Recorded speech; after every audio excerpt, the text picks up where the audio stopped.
Bernardino Bravo Lira, historiador, autor de muchísimos libros de historia institucional, historia política de nuestro país, Chile, Premio Nacional de Historia el año 2010, junto con otra persona conocida nuestra, Painina, que también está en el directorio de la Corporación Cultural Municipal.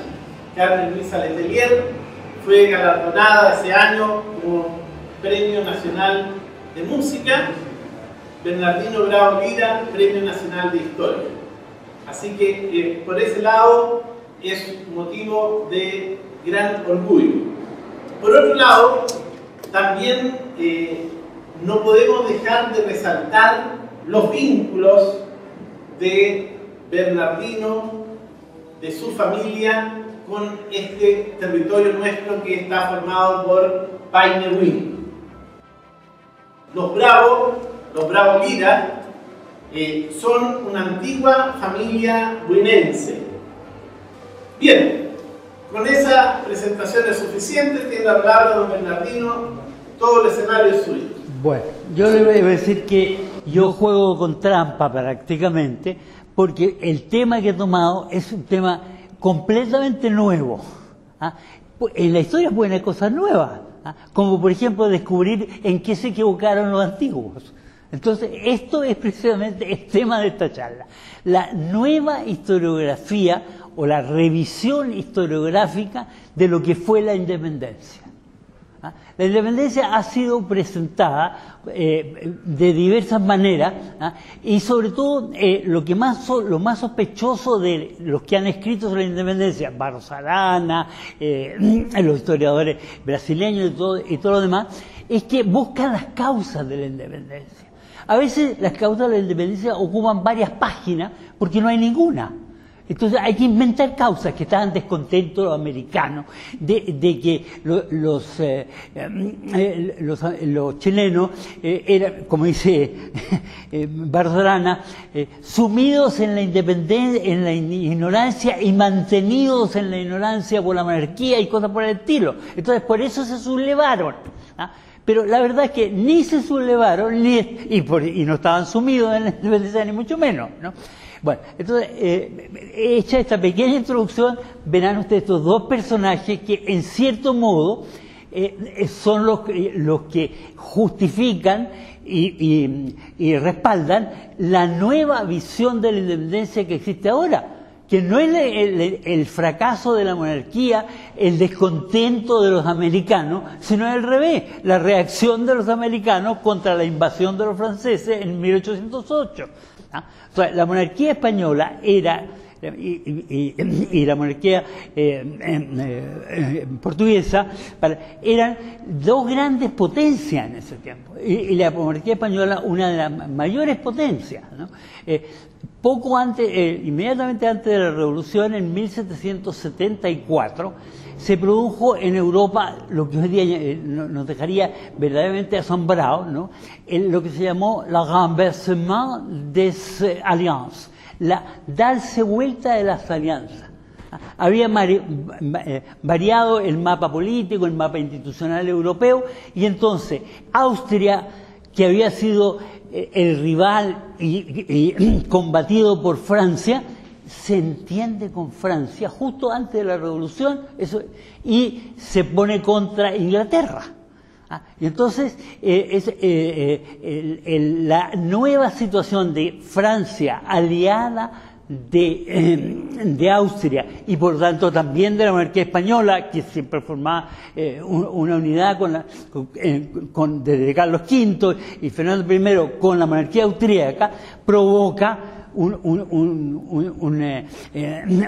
cambio de panorama absoluto. Ese cambio de panorama absoluto no es cosa de papel y cosas así, ¿no? Se simboliza en el matrimonio de una princesa austríaca famosísima, María Antonieta.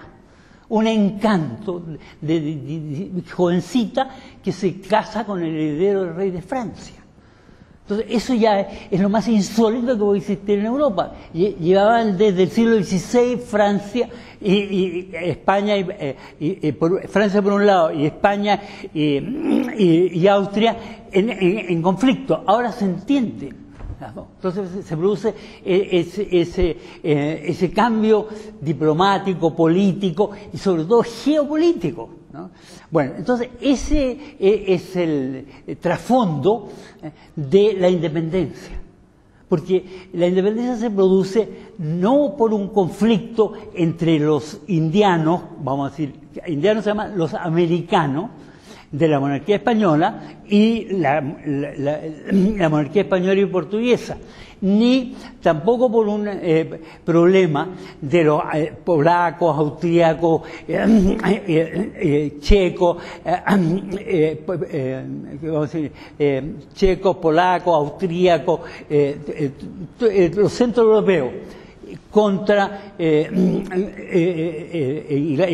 España y Francia, contra Francia, sino que se produce por una invasión de Napoleón a España. Entonces, el día en que Napoleón, o sea, no el día, inmediatamente que se produce la invasión de España, España era aliada en ese momento de Napoleón, y Napoleón invade a un país aliado, y los franceses ingresan en la península y se produce, digamos, el gran desconcierto, digamos, ¿no? Bueno, ahora, los historiadores han advertido de que ese ataque, los políticos, ¿cuál es la reacción del primer ministro de Austria, Metternich, que fue después el que creó la paz de Viena, que duró un siglo desde el Congreso de Viena hasta la Primera Guerra Mundial? Entonces, ¿qué dice Metternich, el joven Metternich austríaco?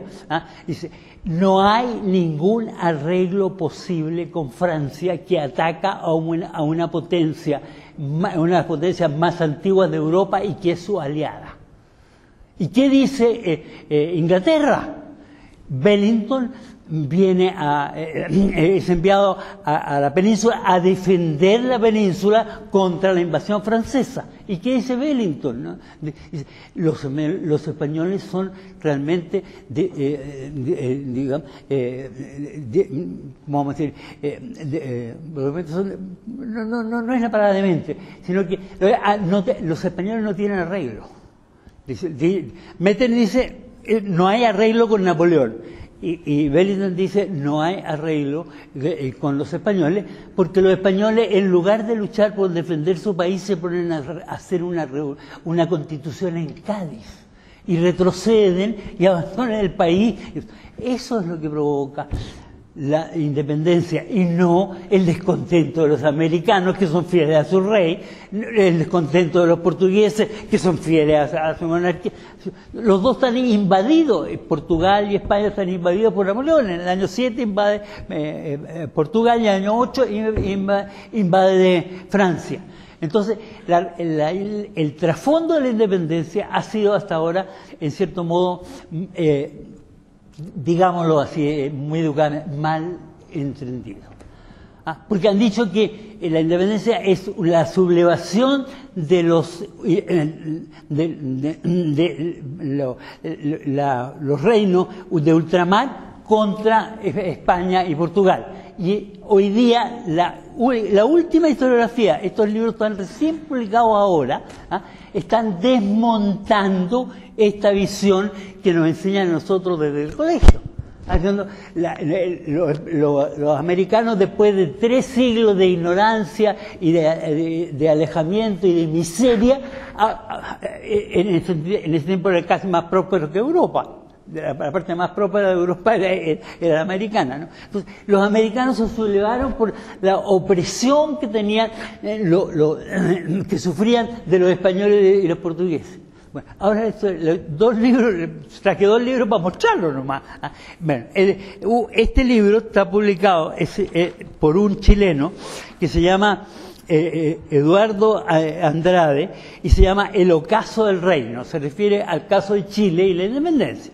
Entonces, en Chile la independencia no se hizo contra España, ni como protesta por la situación, sino como protesta por la invasión de España y el peligro que representaba para los americanos caer en manos de Napoleón. Ese es el elemento detonante de eso, que es el mismo que detectó inmediatamente Metternich. Metternich dijo, no hay posible acuerdo con Napoleón, que ataca a una de las primeras potencias mundiales que es su aliada. Entonces ahora ya no es posible entenderse con él. Y lo mismo dicen los americanos. No es que los americanos se entusiasmaran porque Napoleón lo iba a liberar de... Todo lo contrario.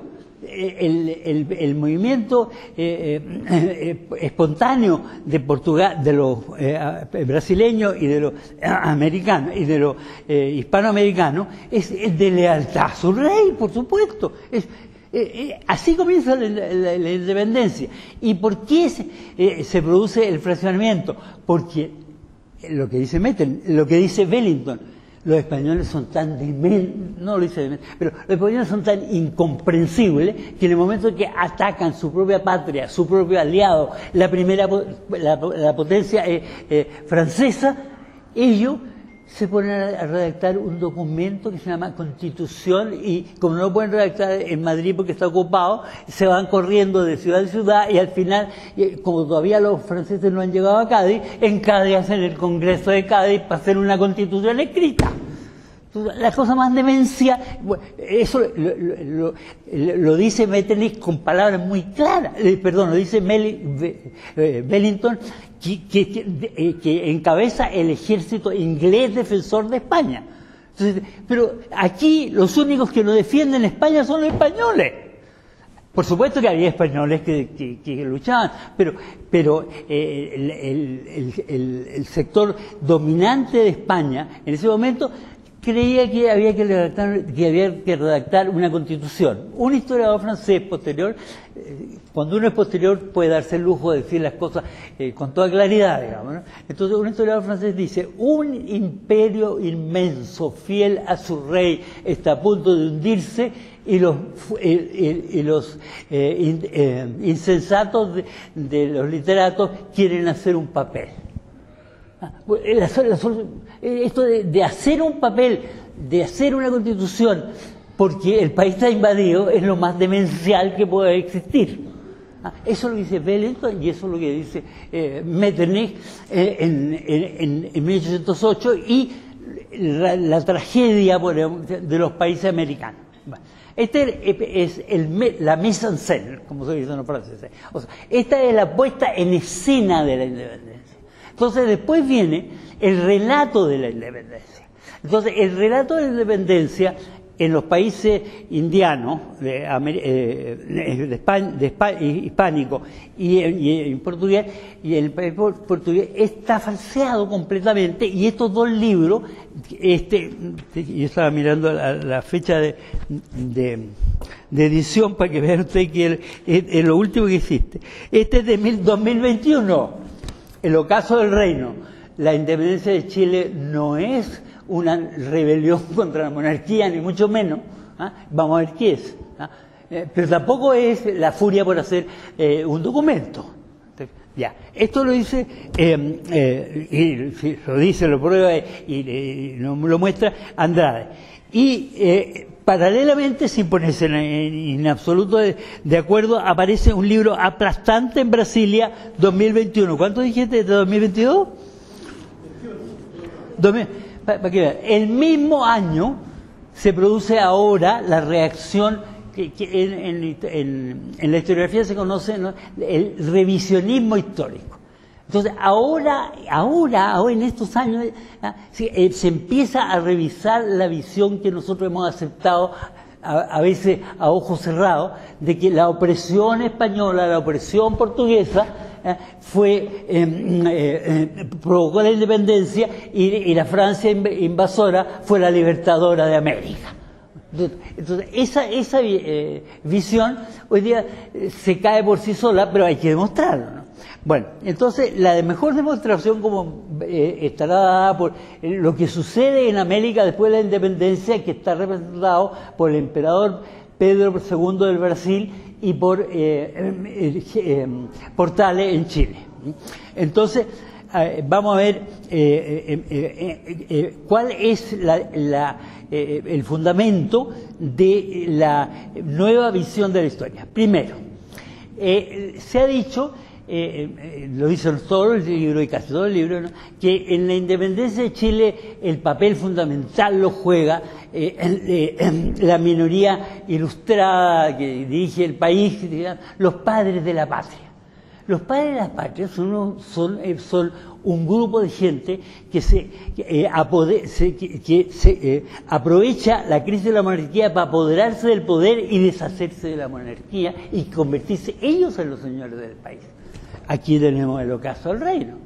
El ocaso del reino no viene como una protesta contra la monarquía. La monarquía era un conjunto de patrias que estaban unidas en torno a un monarca, una patria grande compuesta de un conjunto de patrias chicas. Entonces ahora se desarticula totalmente porque cada uno de las principales cabezas de las patrias, en Buenos Aires, en México, en otras partes, la minoría dirigente se quiere hacer ella con el poder y deshacerse de la monarquía, aprovechando que la monarquía está atacada y que el rey está cautivo y todo lo demás. Entonces, la dinámica de la independencia viene dada por los que se toman el poder. Y entonces empiezan a acusar a toda la historia, 3 siglos de esplendor y sobre todo de modernización desde arriba, porque la monarquía ilustrada tenía la política de modernización desde arriba. O sea, por ejemplo, desde 1740, el gobierno de Manso de Velasco, se inicia en Chile una política de fundación de ciudades.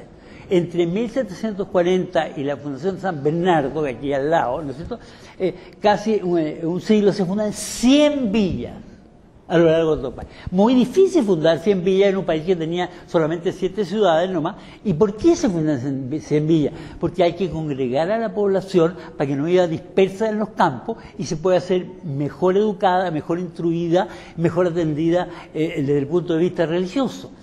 Ahora, la fundación de ciudades es una política, hoy día los políticos de ahora ni siquiera suena, una política que dura casi 100 años y fundan 100 ciudades y cambia un país que era un país completamente agrícola con 6 o 7 ciudades, una aquí y al otro lado de los Andes, en un país como el Chile del siglo XIX y del siglo XX, digamos, ¿no? Entonces, la transformación del país desde arriba, no estos gobiernos que, bueno, favorecen las cosas que mejoran la situación, no, ahora caminos, ahora ciudades, ahora incluso, aunque parezca un poco exagerado decirlo así, pero perseguir a los herreros, perseguir a los carpinteros, perseguir a los trabajadores del campo para que se vayan a las ciudades, a las villas. Entonces, o sea, antes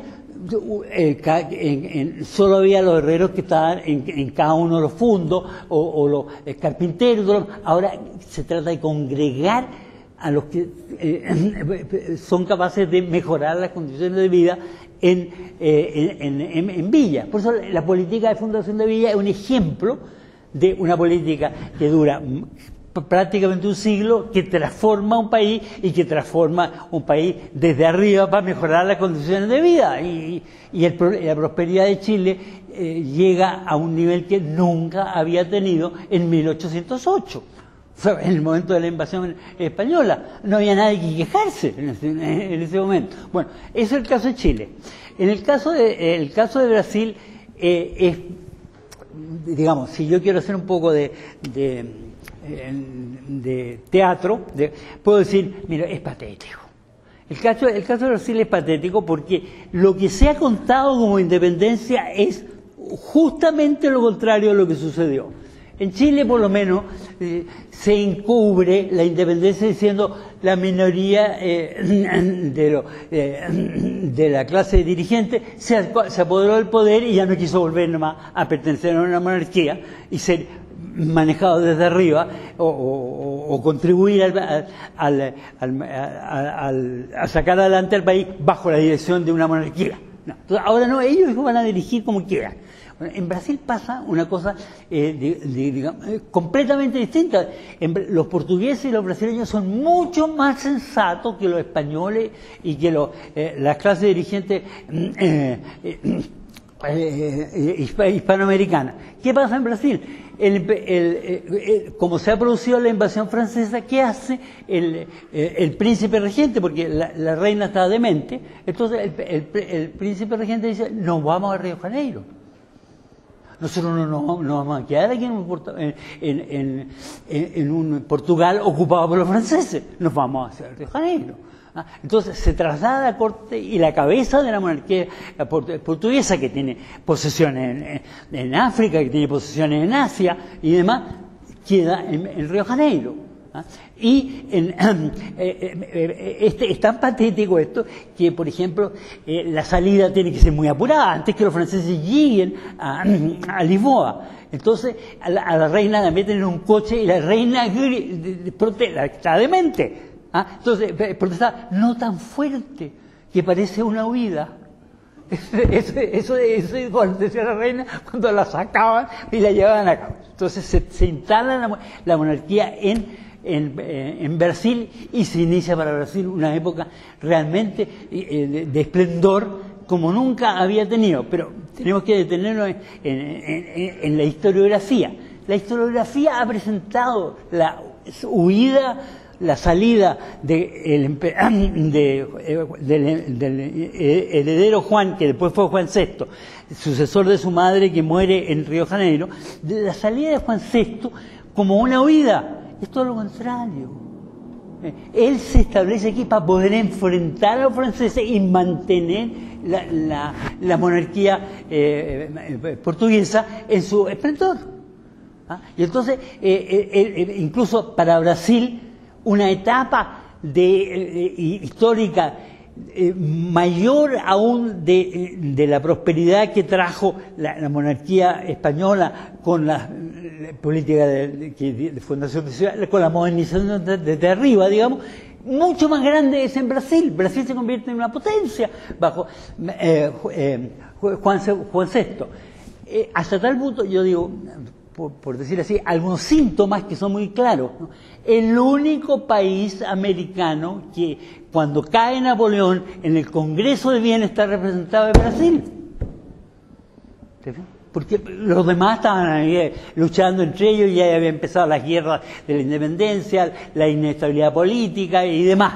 Ya vamos a detenerlo después. Entonces, en cambio Brasil tiene su rey y después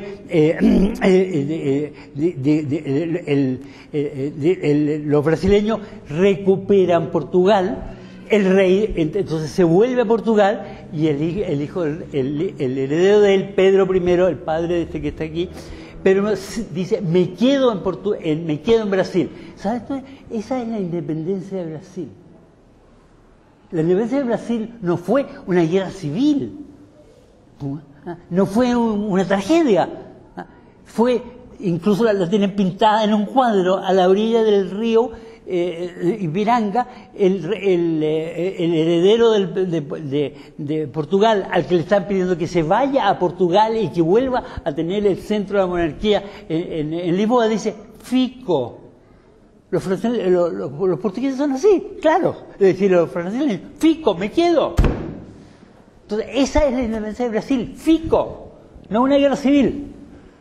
Entonces, después la historiografía ha pintado el FICO y ha pintado la permanencia de la monarquía en Brasil, que dura hasta 1889, como el fruto de la imitación de la política europea y demás, y no como la reafirmación de la independencia y el esplendor que tenía la monarquía portuguesa y que empieza a tener Brasil desde la independencia. Entonces, las dos versiones que existen hasta ahora, 2021, 2021, por supuesto, esto es fruto de una serie de investigaciones que va cambiando el cuadro. Esto es lo mismo, pero paralelamente, fíjense, el mismo año aparecen dos obras que son hoy día fundamentales para entender la independencia. Es en el fondo el objeto de esta conferencia o de esta exposición, digamos, el vuelco historiográfico que se está produciendo ahora mismo.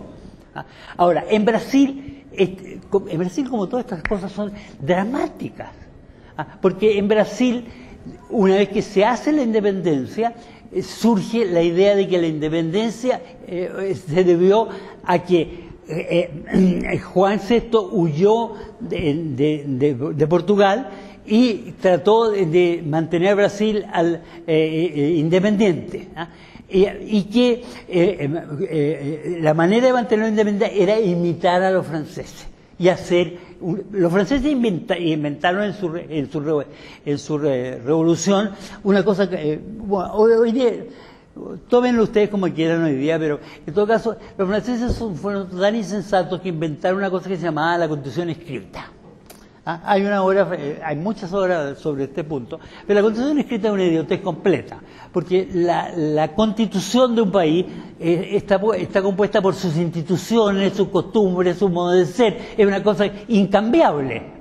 O por lo menos es mejorable, como la política de la monarquía de transformación desde arriba, que será la de Portales y que será la del emperador Pedro II que tiene ahí.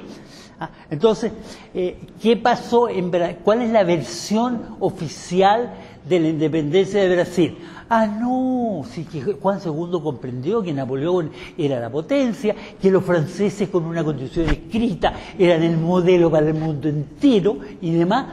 Y entonces él se quedó, él se volvió a Portugal, su hijo se quedó ahí y Brasil fue el modelo del triunfo de las ideas de Napoleón y sobre todo del triunfo de la masonería, que era la que seguía las ideas napoleónicas de transformar desde arriba el país y demás.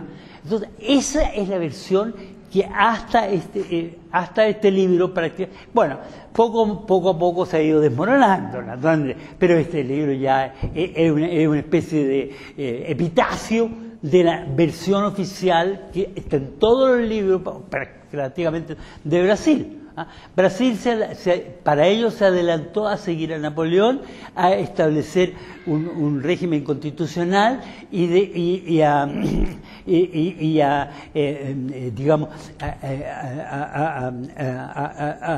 legalizar o a imponer el predominio de la masonería. Esa es la versión que corre sobre la independencia del Brasil. Entonces, este autor que se llama Evandro Fernández de Ponte dice los pilares de la independencia de Brasil, y todo el libro casi puede sintetizar en estos tres retratos. Por supuesto, en una conferencia yo tengo que resumir, pero aquí está Juan II. ¿Por qué se va de Portugal? Se va de Portugal porque no va a dejar que, como sucede con España, que quede en manos de los franceses. Entonces, para mantener esta independencia se viene para acá. Segundo, Pedro I, cuando Juan VI se vuelve a Portugal, Pedro I afirma la independencia del Brasil porque no quiere volver o inclinarse hacia las teorías constitucionales napoleónicas y demás. Entonces, le ofrecen, nada de esto es inventado, lo que pasa es que todo esto es callado, o sea, no se había dicho. Entonces, a Pedro I dice, fico, me quedo. Brasil se separa de Portugal. Ah, entonces hagamos una constitución. Y le pasan una constitución, porque la masonería y todo lo demás están muy interesados en seguir la idea napoleónica, dicho en una forma alemana, pero muy exacta, Verfassung Texte bewirken Bene.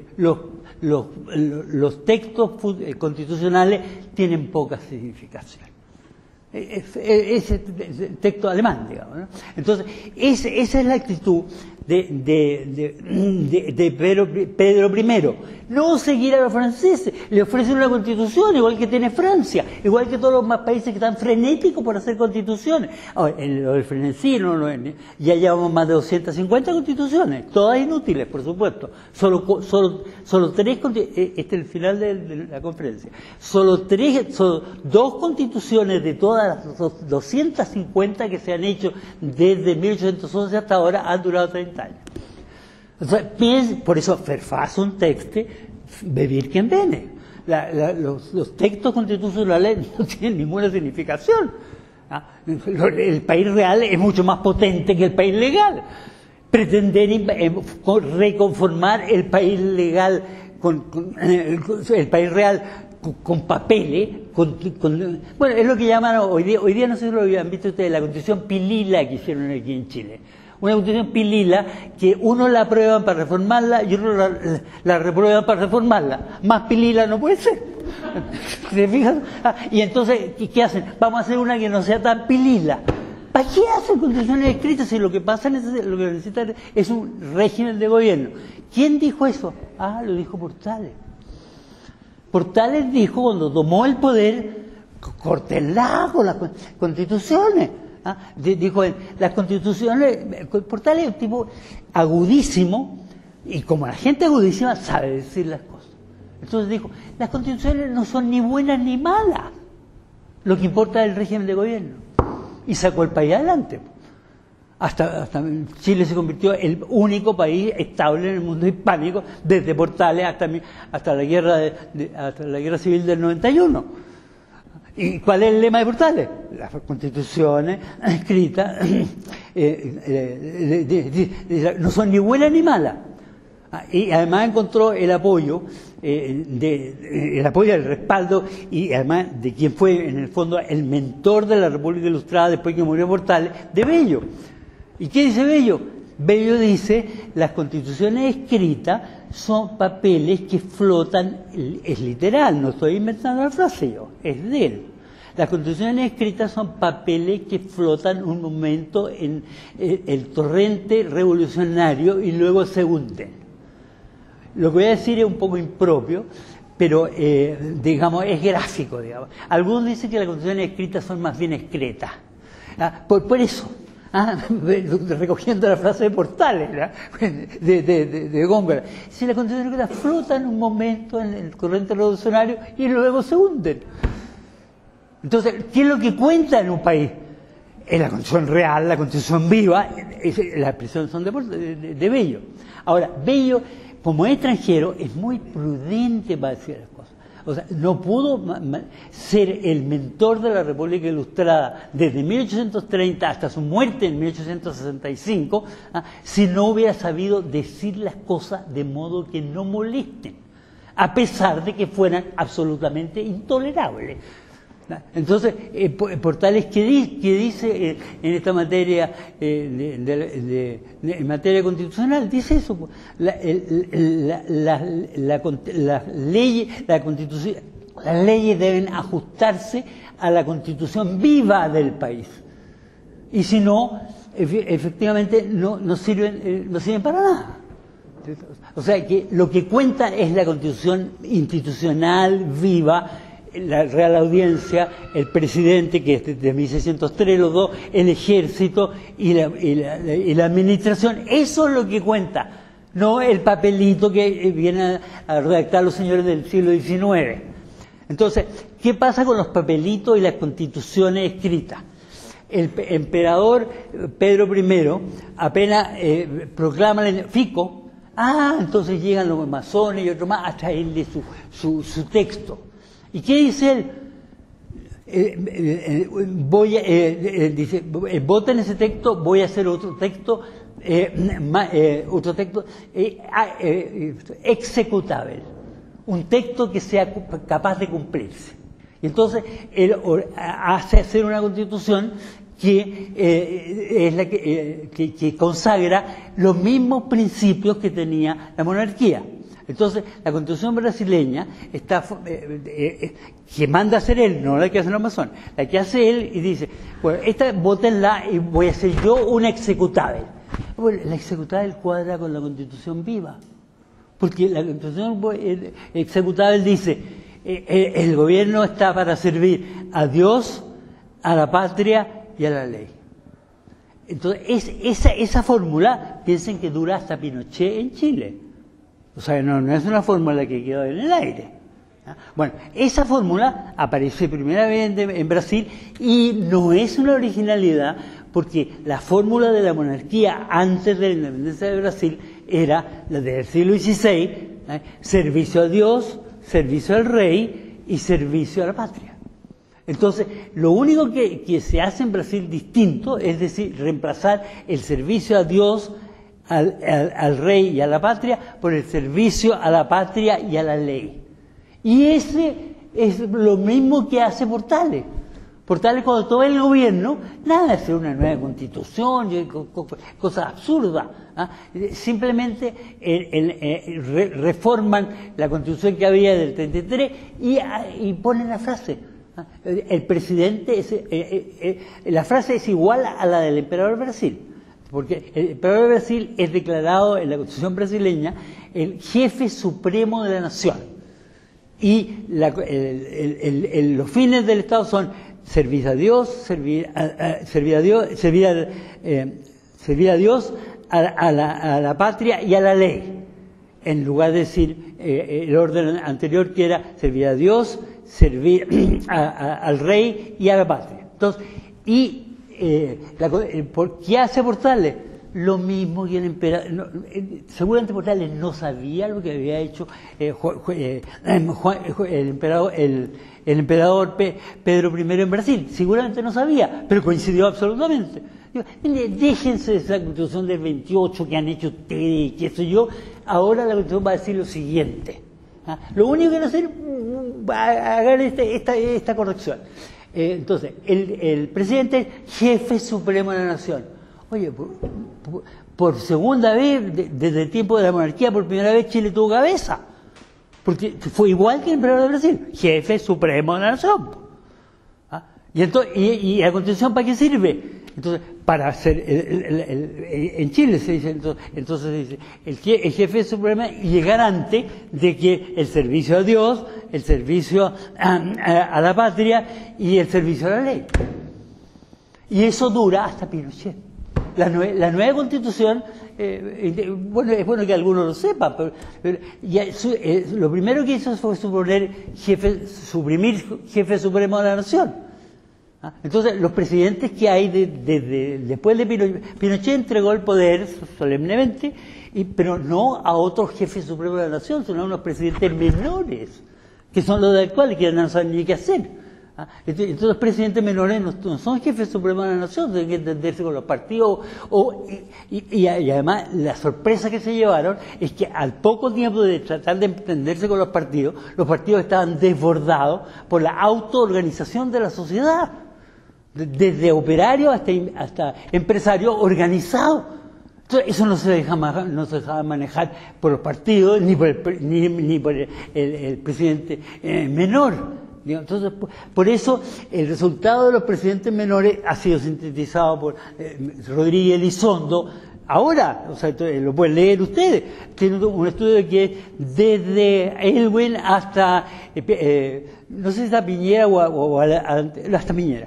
Entonces, dice, mire, estos presidentes menores tomaron el gobierno como presidente, y se propusieron restablecer la presidencia, restablecer los partidos y restablecer las elecciones. ¿Y qué pasó cuando se produjo el estallido?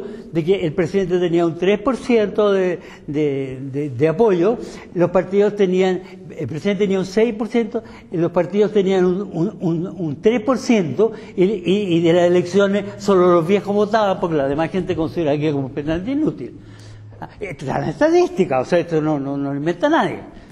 Entonces, el fracaso que experimenta Chile desde que en 1973 en adelante es que no pudo reemplazar el régimen anterior que ya agonizaba y cayó en la situación actual, en la que ya no se sabe cuánto va a durar, ni cuánto va a durar, ni qué va a pasar.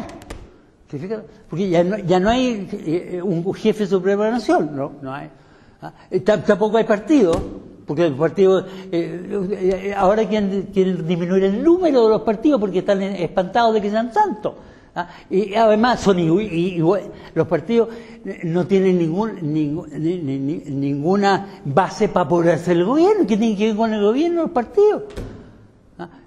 Y después los votantes, si la gente ni siquiera vota.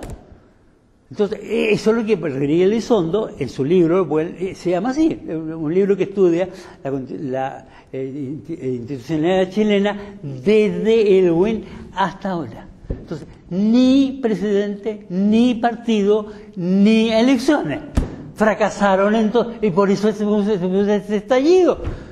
Porque el país anda por un lado y los que lo gobiernan, bueno, esto está, digamos, ha sucedido en Europa, ha sucedido en otra parte, es perfectamente claro lo que pasa. Lo que pasa con el gobierno lo describió Jorge Prat en 1930, cuando dijo que era el régimen parlamentario. Entonces dijo, la revolución del 91, todos felices, fue derrotado el presidente, ganaron los partidos. Entonces, ¿qué dijo Jorge Prat? La revolución del 91 se tradujo en la supresión del ejército, porque es derrotado por la Armada, la demolición del ejército, la demolición de la justicia, porque ahora quedan subordinados a lo que los partidos vayan nombrando como de jueces, y la supresión de la administración que sirve al presidente, ahora tiene que servir a los partidos. Entonces, en alemán, a veces las fórmulas alemanas son mucho más claras, que evita muchas explicaciones. Los alemanes hablan de la Verlust der Mitte, la pérdida del centro. Eso fue lo que pasó en Chile en 1891. Se perdió el centro. Y la pérdida del centro fue sancionada especialmente en 1973, en 1890, cuando la Constitución ya no tiene ni jefe supremo de la nación, pues todo va entregado a las improvisaciones. Y bueno, nos estamos quejando ahora de que los gobiernos son una sarta de improvisaciones que no llevan a ninguna parte mientras el país se hunde, porque ellos de lo que pasa en el país no tienen ninguna claridad ni menos de lo que van a hacer. Entonces, vuelvo a lo de Verlust der Mitte. Si se pierde el centro, ¿qué pasa? Se produce lo que los alemanes llaman el saqueo del Estado. Staatsausbeutung. Claro, si no hay jefe supremo de la nación, si se han suprimido, como dice Prat, los bastiones del Estado frente a los partidos, entonces la gente de partido se dedica a saquear el Estado, pues. Entonces, el saqueo del Estado es lo segundo. Y no hace falta hacer ni lince ni nada para que desde 1891 hasta ahora se venga repitiendo lo que dijo MacIver en el 91 y llevan diciendo todo, que en Chile hay un descontento. Entonces, el descontento es como el síntoma de la pérdida del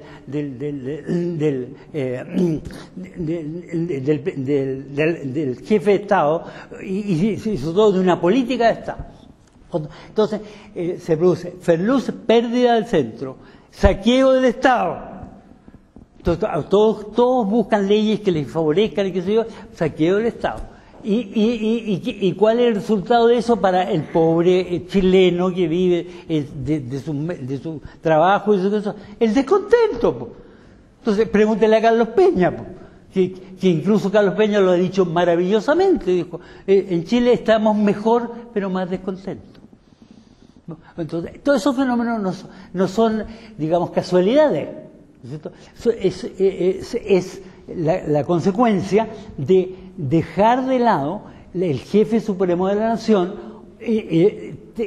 representado por Pedro II en Brasil maravillosamente y representado por los presidentes de Chile hasta 1891, cuando los afeitan o los castran o lo que quieren ustedes, en nombre de los partidos y de las mayorías y de las elecciones.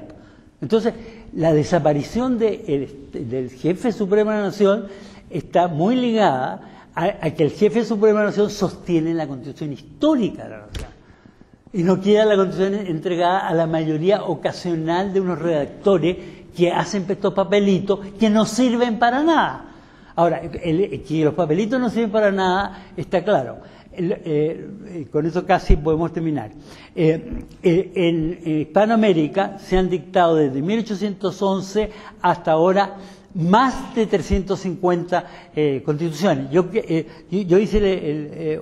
conozco un estudio que llega hasta los años, no sé, hace como 5 años más. Hoy día ya tenemos seguramente 300 constituciones más. Pero da lo mismo el número, si solo de las 300, 2 han durado. Y por eso están estos dos personajes aquí. La Constitución de Chile de 1833 hasta 1891 y la Constitución de Brasil de 1924 hasta 1889, en que termina el imperio. Esto es lo que dicen los historiadores ahora. Mira, las constituciones son papelitos, los papelitos no cuadran con el país real, y el país real no puede encarrilar, los papelitos no sirven para nada, porque no solucionan, no tiene nada que ver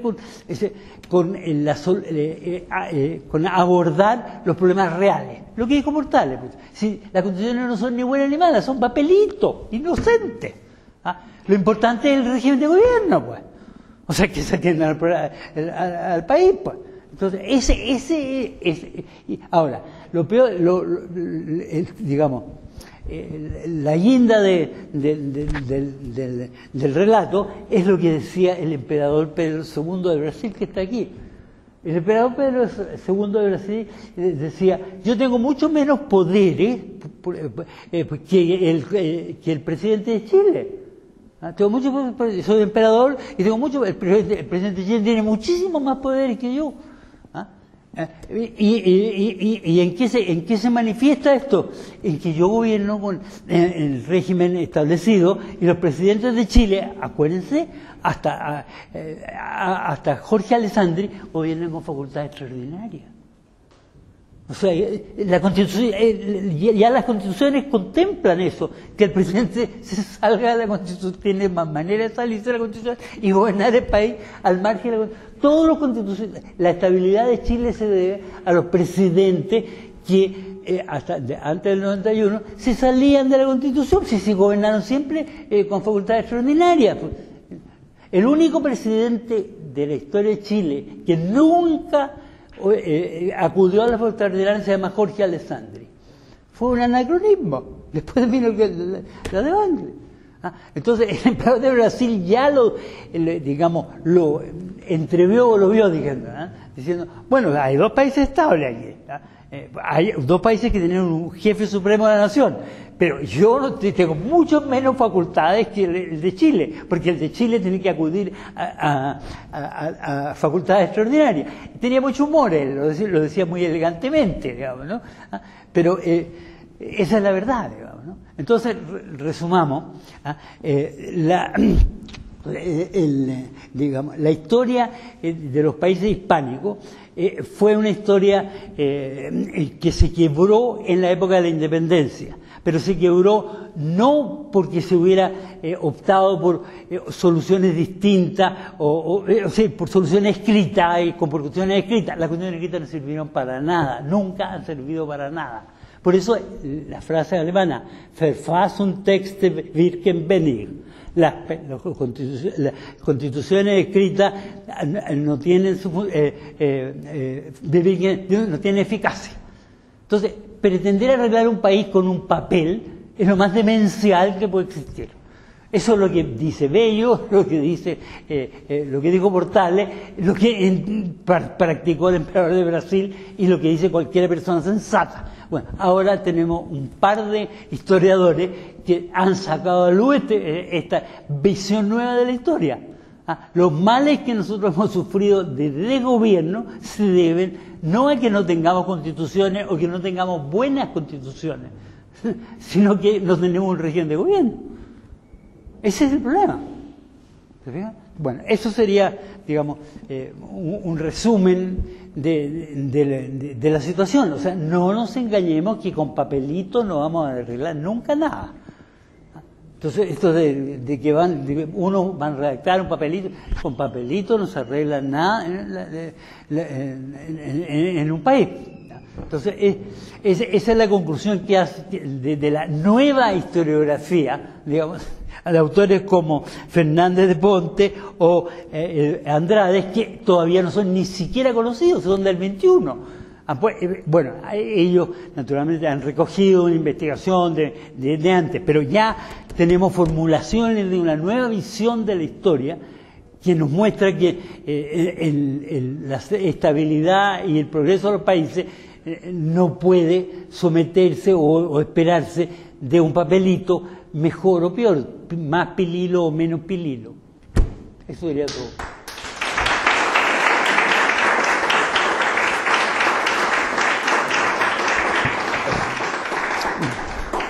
Las palabras de don Bernardino dan pie para muchas reflexiones, para muchos procesos de asimilación,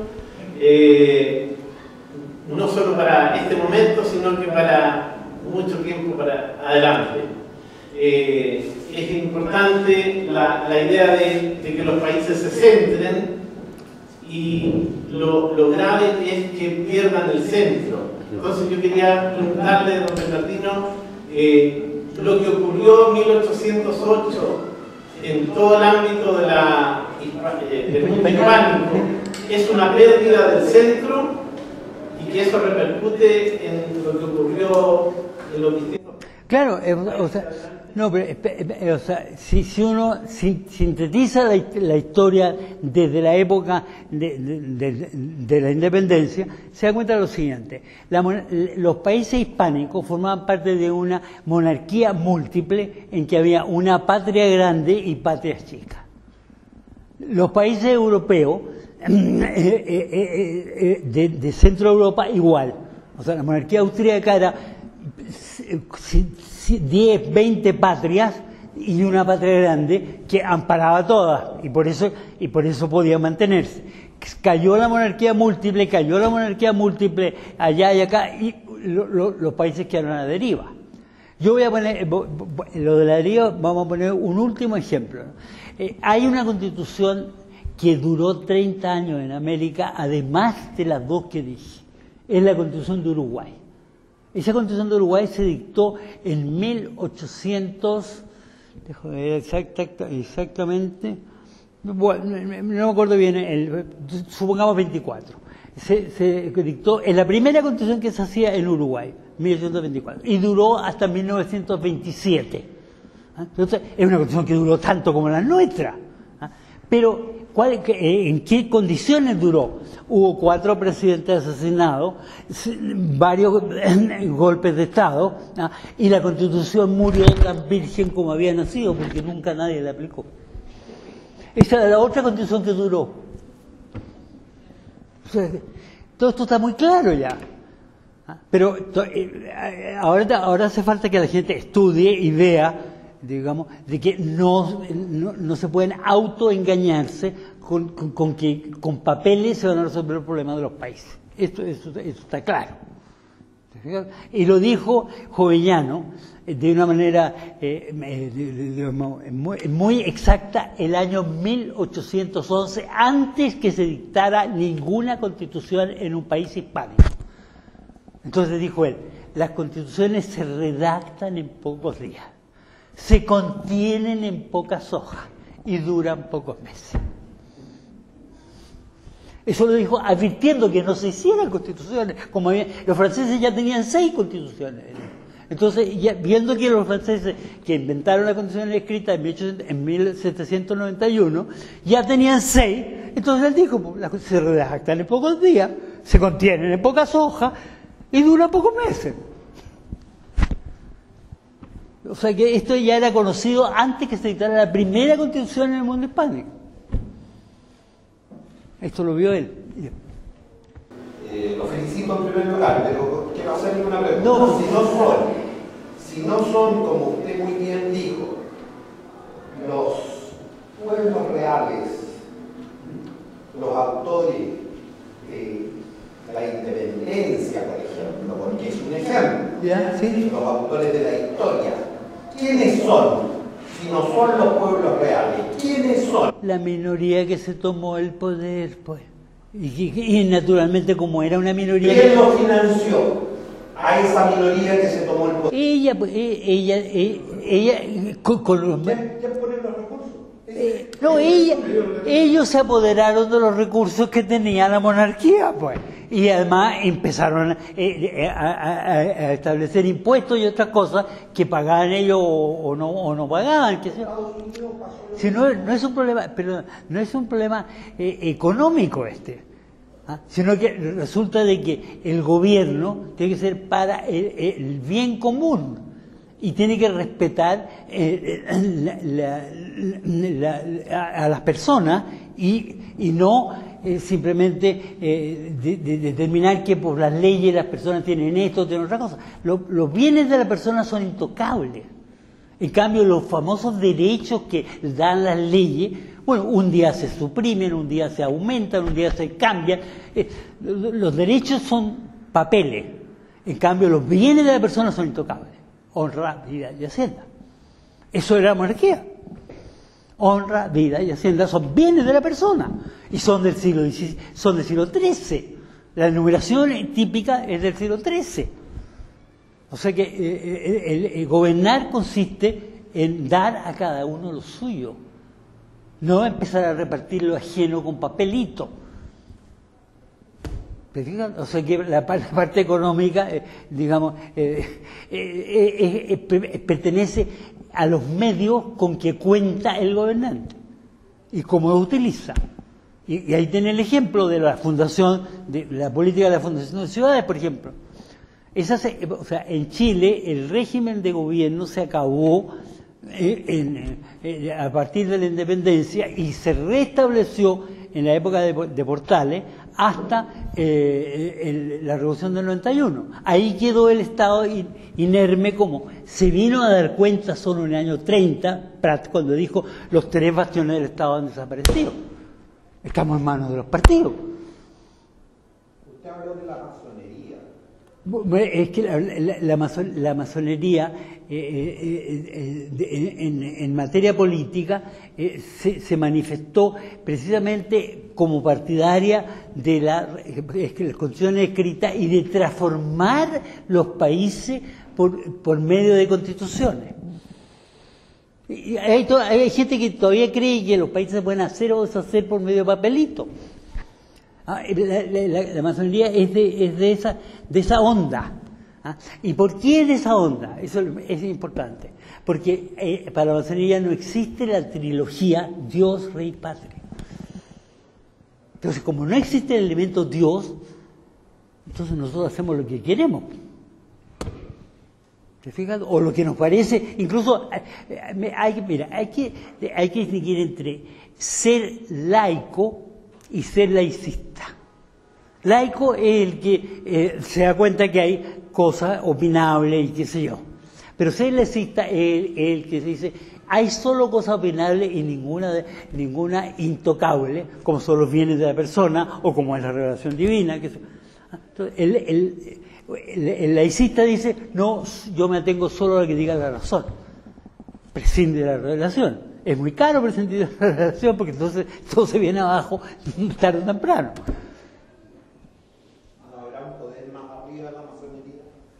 No, el poder de Dios está por encima de la Amazonia. O sea, acuérdense ustedes de que el mundo está creado para Dios.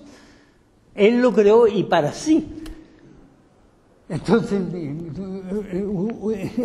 si los hombres empiezan a manejarlo de una o de otra manera, siempre la pagan como tal. Eso es lo que explicó en parte San Agustín cuando habló de la ciudad de Dios. Hay unos que aprietan al derecho y hay unos que aprietan al revés. Y aún dentro de la iglesia. Es el problema que estamos viviendo hoy día.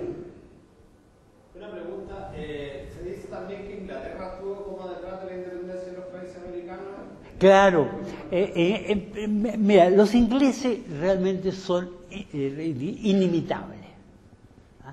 Porque los ingleses, por una parte, dijeron, somos aliados de la monarquía española, somos contrarios a Napoleón, entonces dejemos a estos que están en América tranquilos. Después dijeron, no, pero nos conviene a nosotros apoyarlos a ellos. Y igual dijeron los yanquis. Y entonces empezaron ellos a saquear estos países en vista de que ya estaban inermes, porque no tenía la monarquía no era una gran potencia, había desaparecido, no era una gran potencia. Entonces empezaron a ellos, los ingleses son inteligentes, sacan tajadas, no se quedan con todo. Entonces van sacando tajadas de allá y de acá. Piensen que hasta ahora tienen a Gibraltar en sus manos y se tomaron Gibraltar en una guerra para defender a España. Y después cuando terminó la guerra lo entregaron Gibraltar. Eso lo han hecho siempre los ingleses.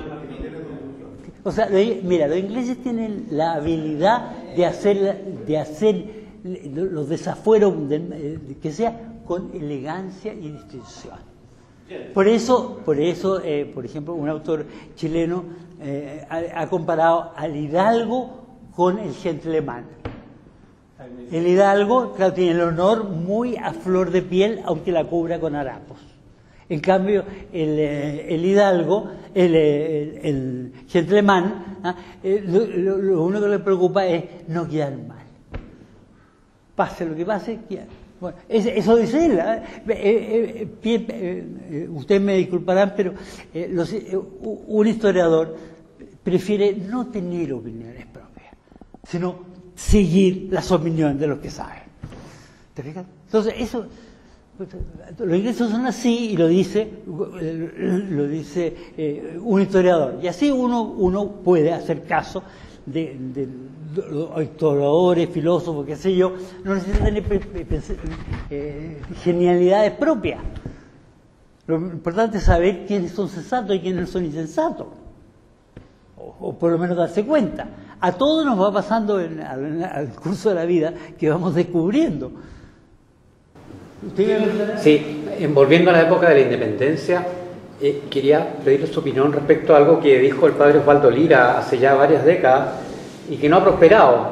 Él decía, los países americanos no fueron colonias, eran reinos. Y eso cambia totalmente el escenario. ¿Sabe una cosa? Él decía...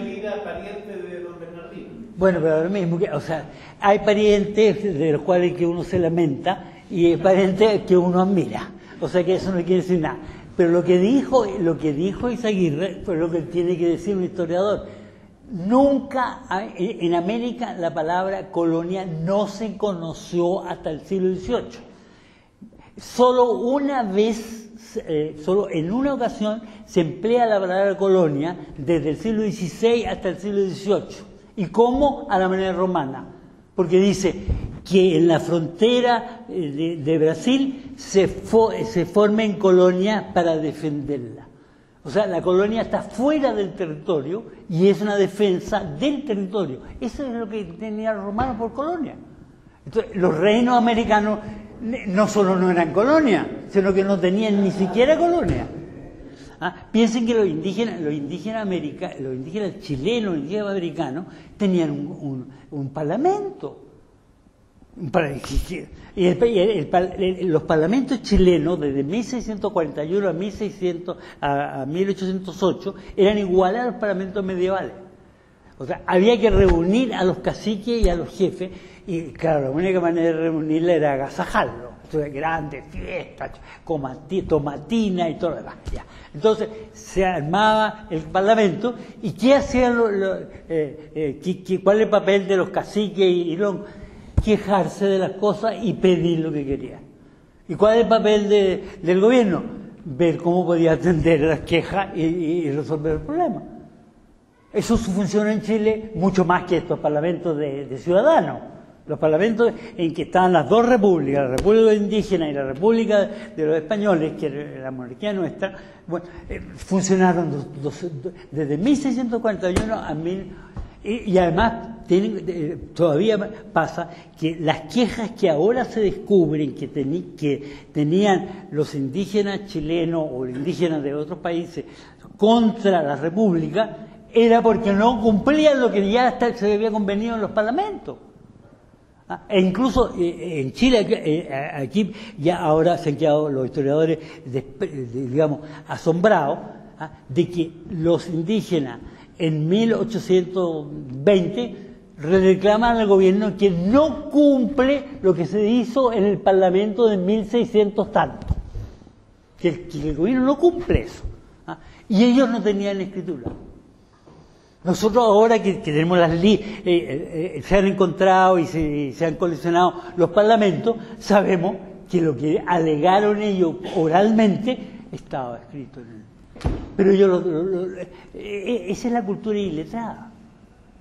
Los caciques sabían exactamente lo que habían convenido y no habían convenido. Y además lo exigían. Entonces, por eso, los historiadores de la independencia no podían explicar por qué los indígenas eran todos partidarios del rey.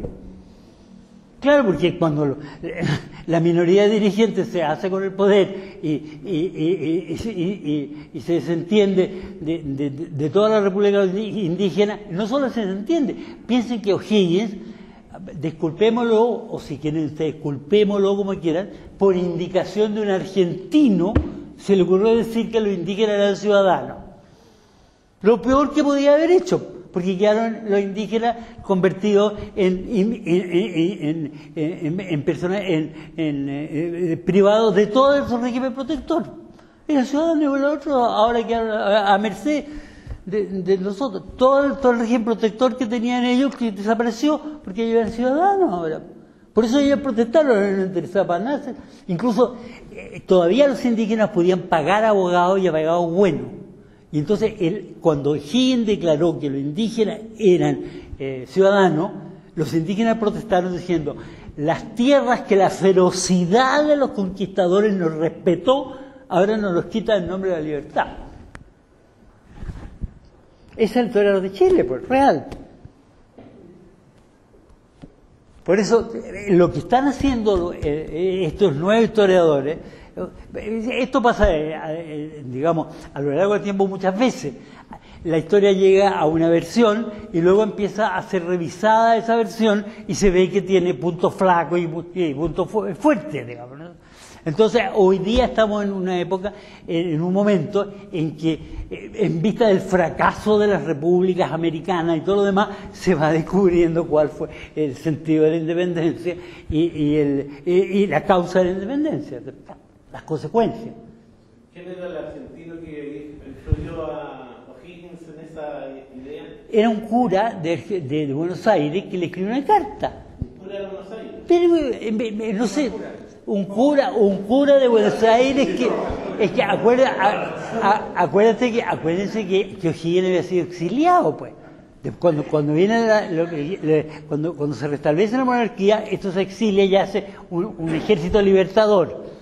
O'Higgins con San Martín. Entonces, uno de los curas de allá Cuando vio que habían ganado aquí en Chile la batalla de Maipú y todo lo demás, entonces le aconsejó que hiciera de los indígenas ciudadanos. Seguramente con buenas intenciones.